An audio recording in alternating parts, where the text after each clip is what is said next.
আমি আমার জায়গা থেকে কখন উঠবো না, আমার অধিকার না পাওয়া পর্যন্ত আমি রাজকে ছাড়বো না, রাজের দুলাভাইকে ছাড়বো না, রাজের মাকে ছাড়বো না।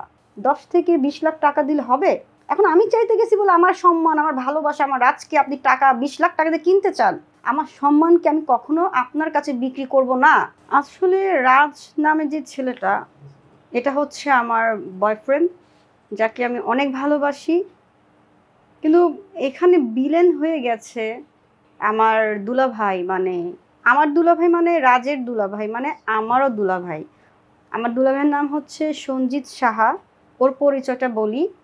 ওর পরিচয় হচ্ছে, ও সঞ্জিত সাহা আগে না, সরি, বর্তমানে এখন টেলিভিশনে জব করে। ও হচ্ছে একটা এডিটর, এবং যমুনা টেলিভিশনে আগেও সঞ্জিত সাহা জব করতো, ওইখানেও এডিটর ছিল।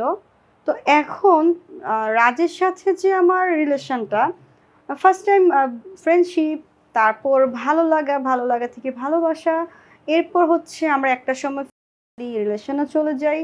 এখন বর্তমানে যে রাজ আমাকে এতটাই ভালোবাসে, যে ভালোবাসার কারণ হচ্ছে যে রাজের মাকেও সে যতটা ফিল না করে, মানে একটা সন্তান যদি মাকে সম্মান করছে কিন্তু ভালোবাসার জায়গা যদি একটু কমে যায়, সেখানে মা কিন্তু কষ্ট পায়। আজকে আমার সন্তানও যদি আমার কথা না বলে একটা মেয়ের কথা বলে, আমিও কষ্ট পাবো। তবে এখানেও রাজের মার ভাবা উচিত যে একটা ছেলে যখন বিয়ে করে বা একটা ছেলে যখন প্রেম করে, অবশ্যই বউ বলবে, অবশ্যই গার্লফ্রেন্ডের কথাটাই বলবে। তবে একটা মা বা একটা ফ্যামিলিকে একটা ছেলে কি করা উচিত, যথেষ্ট টেক কেয়ার প্লাস হচ্ছে সম্মান, ভালোবাসা উচিত। তারপরে তো তার বউ, প্রেমিকা। রাজ কিন্তু ওইটাই করতো। রাজ যেরকম আমাকে ভালোবাসতো, আমার কাছে থাকতো, তার পাশাপাশি তার মাকেও কিন্তু অনেক সম্মান করেছে। কিন্তু এরপরও রাজের মা হ্যাপি না। কারণ হয়েছে, রাজ কেন আমাকে এত ভালোবাসে? তো এখন যে রাজ পলাতক বা 1 মাস ধরে তার সাথে কন্ট্রাক্ট নাই, রিজনই হচ্ছে রাজের সাথে আমার যেন বিয়ে না হয়, রাজ যেন আমাকে ভালো না বাসে, এই কারণে রাজকে সরিয়ে রাখা। এবং এই যে রাজকে সরিয়ে রেখেছে বা রাজকে যে কোনো একটা জায়গায় রাখা হয়েছে, রিজন হচ্ছে একটাই কারণ, দুলাভাই। এই যে সঞ্জিত সাহা, রাজের দুলাভাই, রাজের দুলাভাই কিন্তু মানে যেন সঞ্জিত সাহা মানে চাচ্ছে, সঞ্জিত সাহা মানে দুলাভাই রাজের, সে চাচ্ছে যেন রাজ আমাকে বিয়ে না করতে পারে, রাজ যেন আমার কাছে না আসতে পারে, রাজ যেন আমাকে ভালো না বাসে। তো এখন আমার কথা হচ্ছে, একটা ছেলেকে জোর করে হয়তো বা তোমরা নেগেটিভ চিন্তা তার মাথায় দিচ্ছ, তাকে কিছু শিখিয়ে দিবা। তো রাজ তো যথেষ্ট ম্যাচুরিড একটা ছেলে।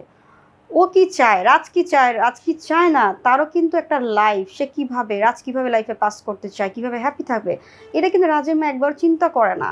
রাজের মা সবসময় চিন্তা করে রাজ শুধু আমার সন্তান, রাজ শুধু আমাকেই ভালোবাসবে। কেন, রাজকে যদি আজকে আমি নূপুর ছাড়া অন্য কোনো মেয়ে বিয়ে করে, রাজ কি তাকে ভালোবাসবে না, রাজ কি তাকে নিয়ে ব্যস্ত থাকবে না? তাহলে কি ভেবে নিব যে রাজ যদি অন্য মেয়েকে নিয়ে ব্যস্ত থাকে, তাহলে আপনাকে নিয়ে কোথায় ব্যস্ত থাকবে? মার ভালোবাসা আর গার্লফ্রেন্ডের ভালোবাসা কিন্তু এক হয় না, এটা রাজেমা বোঝা দরকার। কিন্তু রাজেমা কিন্তু সেটা বুঝতেই চায় না। রাজেমার কথা হচ্ছে আমার সন্তান সবসময় শুধু আমার কথাই বলবে।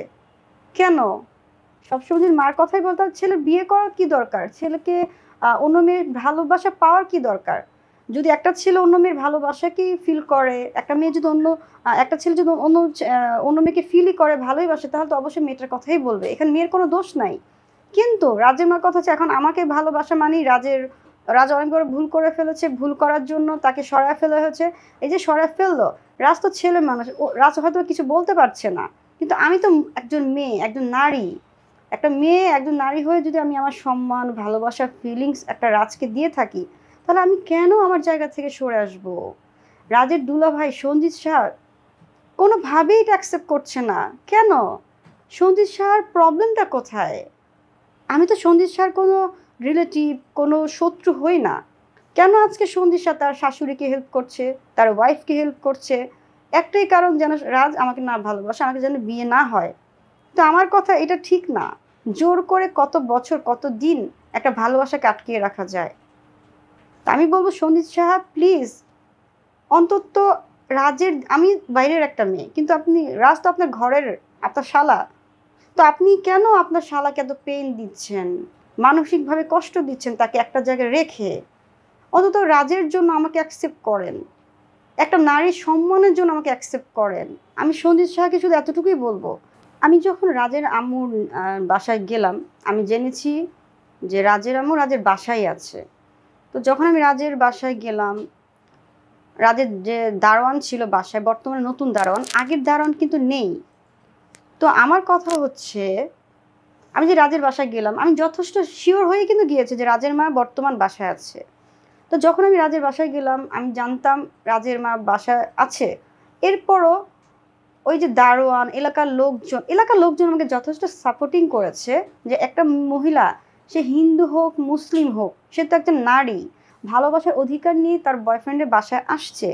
এখন রাজের মা কিন্তু কোনোভাবে আমার সাথে কন্ট্রাক্ট করে নাই, বরঞ্চ সন্ধ্যার সময় 3টা পুলিশ আসছে হাজারীবাগ থানা থেকে। আমি কিন্তু পুলিশ কল করি নাই। আমি পরপর 2বার হাজারীবাগ থানায় কমপ্লেন করেছি রাজের মার বিরুদ্ধে, রাজের দুলাভাইয়ের বিরুদ্ধে, কিন্তু আমার জন্য তদন্ত কর্মকর্তা কোনো কাজই করে নাই, একবারও জন্য পুলিশ আসে নাই। অথচ আমি যেদিন রাজের মার বাসায় গেলাম, রাজের মার সাথে কথা বলার জন্য গেলাম, ওই দিন 3টা পুলিশ চলে আসছে। আচ্ছা, আসছে ভালো কথা, তারা আমাকে অনেক কিছু বুঝালো, আমি তাদেরকে বুঝিয়ে বলেছি যে আমি জাস্ট কথা বলতে চাই রাজের আম্মুর সাথে, আর কিছুই না। আমি কথা কেন বলবো না? আমি আমার সম্মানটা রাজকে দিয়েছি, যে সম্মানের জন্য আজকে আমার ফ্যামিলি আমার কাছে নাই। একটা ছেলেকে ভালোবেসে আজকে আমার ফ্যামিলির পাশে নেই। আমার পায়ের নিচ থেকে মাটি সরে গেছে। একটা নারীর জীবনে যদি সম্মান হারিয়ে ফেলে, একটা নারীর জীবনে যদি তার বাবা মা তার পাশে না থাকে এই বিপদের সময়, তাহলে এই নারী কই যাবে? যার জন্য আজকে সম্মান হারিয়েছে, যার জন্য আজকে সম্মান নিলামে লাগলো, যার জন্য ফ্যামিলি আজকে পাশে নাই, আমি তো অবশ্যই রাজের মার কাছেই যাব। যেহেতু রাজের মা চাচ্ছে না আমাদের বিয়েটা হোক, কিন্তু রাজের মা তো বোঝা দরকার ছিল যে আমি রাজকে কতটা ভালোবাসি। একটা মেয়ে যদি ভালোই না বাসতো, তাহলে কেন রাস্তায় নেমে ঝগড়া করবে তার অধিকার পাওয়ার জন্য? এটা কিন্তু রাজের মার বোঝার প্রয়োজন ছিল। অথচ রাজের মা কিন্তু আমাকে কোনো রেসপন্সই করে নাই, বরঞ্চ সেই কল দিয়ে পুলিশ ডাকে নিয়ে আসছে, এক দফা চলে গেছে। রাত্রে যখন 2টা-2:30 বাজে, তখন আবার 3টা পুলিশ আসছে আমাকে বোঝানোর জন্য যেন বাড়ি থেকে সরে যাই। তখন আমি পুলিশকে একটা কথাই বলেছি, স্যার, এটা হচ্ছে সরকারি রাস্তা, সরকারি রাস্তা আমি দাঁড়াতে পারি। এবং থানা থেকে আপনি যে আসছেন, কোর্ট থেকে কি আপনাকে কোনো অর্ডার দিয়েছে, পারমিশন দিয়েছে কোর্ট থেকে যে আপনি আমার সাথে কথা বলতে আসবেন? তখন ওই অফিসার আমাকে বলে, আপনি তো সন্দেহবাতিকভাবে একজনের বাসায় এত রাত্রে দাঁড়াতে পারেন না। তো আমি বলেছি, আমি বাংলাদেশের নাগরিক, আমি বাংলাদেশে থাকি, আমি যে কোনোভাবেই রাস্তা দাঁড়াতেই পারি, আমি তো রাজের বাসায় ঢুকি নাই। সো ওই পুলিশ অফিসার চাচ্ছিল আমি যদি বাসা থেকে সরে যাই, রাজের মাকে পালিয়ে যাওয়ার জন্য হেল্প করবে। আর সেটাই হয়েছে। আমি সকালে শুনেছি রাজের মা কিন্তু বাসায় নাই। তার মানে কি? আমি যেই সরে গেলাম, পুলিশ আমাকে থ্রেট দিল যে আপনি যদি এখন রাস্তা থেকে না সরেন, আমি থানা থেকে মেয়ে পুলিশ এনে আপনাকে অ্যারেস্ট করাবো। তো অ্যারেস্ট করার দায়িত্ব কার? যখন একটা মামলা চলে, তখন কিন্তু কোর্ট থেকে অর্ডার না আসা পর্যন্ত কোনো লোককে অ্যারেস্ট করা যায় না। অথচ পুলিশ অফিসার আমাকে বলেছে আমাকে মহিলা পুলিশ ডেকে অ্যারেস্ট করাবে। আমি কিন্তু ওনারকে সম্মান করে, আইনকে সম্মান করে আমি সরে গেছি। আমি আইন চিনি, এরপর আমি সরে গেছি। আমি যেই সরে গেছি, তৎনগত রাজের মা কী করছে? বাসা থেকে পালিয়ে গেছে। তার মানে কি ধরে নিব? পুলিশ অফিসার আসার পরে কিন্তু রাজের মা যাওয়ার সাহস পেয়েছে, কারণ বাসা নিজে ছিলাম না। তো এখন রাজের মা যদি পুলিশের সাহায্যে পালিয়ে যায়, এই বিচারটা কে করবে? দেখেন, আমি জাস্ট কথা বলতে গেছি মহিলার সাথে, রাজের মার সাথে, মানে আমার শাশুড়ির সাথে। সে কি করলো? আমার সাথে কথা না বলে পালিয়ে গেল। তো এই পালিয়ে আপনি কত দিন থাকবেন, কত বছর থাকবেন? আমাকে বলে যে আপনি মামলা করেছেন, মামলা অনুযায়ী আমার কাজ করব। ফাইন, আপনি তো ভালো করেই জানেন আমি পুলিশ কিনতে জানি, আমি সাংবাদিক কিনতে জানি, আমি অ্যাডভোকেট কিনতে জানি। মানে বাংলাদেশে প্রত্যেকটা শ্রেণী মানুষকে সে কিনে নিবে, কিন্তু আমি নূপুর কিন্তু কিনতে পারবে না। আমি যেদিন রাজের মা, 2 দিন আমি বাসায় রাজের মার সাথে কথা বলার জন্য গিয়েছিলাম, রাজের মার পক্ষ থেকে এক ছেলে এসে আমাকে বলে, আপু বিয়ে তো হচ্ছে না, বিয়ে ছাড়া কিভাবে সম্ভব? তা আমি বলেছি, বিয়ে ছাড়া কীভাবে সম্ভব মানে কী বুঝতে চান? তখন সে আমাকে বলে, আপু কিছু সামথিং 10 থেকে 20 লাখ টাকা দিলে হবে? আপনি চিন্তা করেন, একজন নারীর সম্মান, একজন নারীর ইজ্জত রাজের মা টাকার বিনিময়ে কিনতে চায়। সেও তো একজন নারী। তার যে মেয়ে আছে তার মেয়েকে যদি কোনো ছেলে 2 মাস করে করে যদি বলতো, অস্বীকার করতো তার ফ্যামিলি, আপনি কি করতেন? আপনি কি চাইতেন না আপনার মেয়ের সম্মানটা ফিরে আসুক? আপনি কি চাইতেন না আপনার মেয়ে বিয়ে হোক? তো আপনি যদি আপনার মেয়ের সম্মান ফিরে পেতে চান, তা আমি নূপুর কেন চাইবো না? আমার চাওয়াটা কি অন্যায়? অবশ্যই না।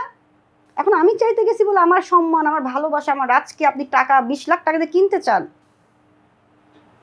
সম্ভব না। আমি নূপুর কখনো বিক্রি হব না।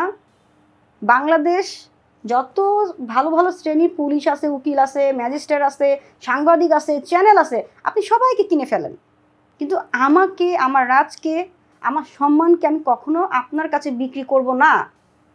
সো আমি বলবো সঞ্জিত শাহকে, রাজের দুলাভাইকে, তো সঞ্জিত শাহ আপনি যতই প্ল্যান করেন, আপনি যতই টাকা ছিটান বাংলাদেশে, কোনো লাভ হবে না।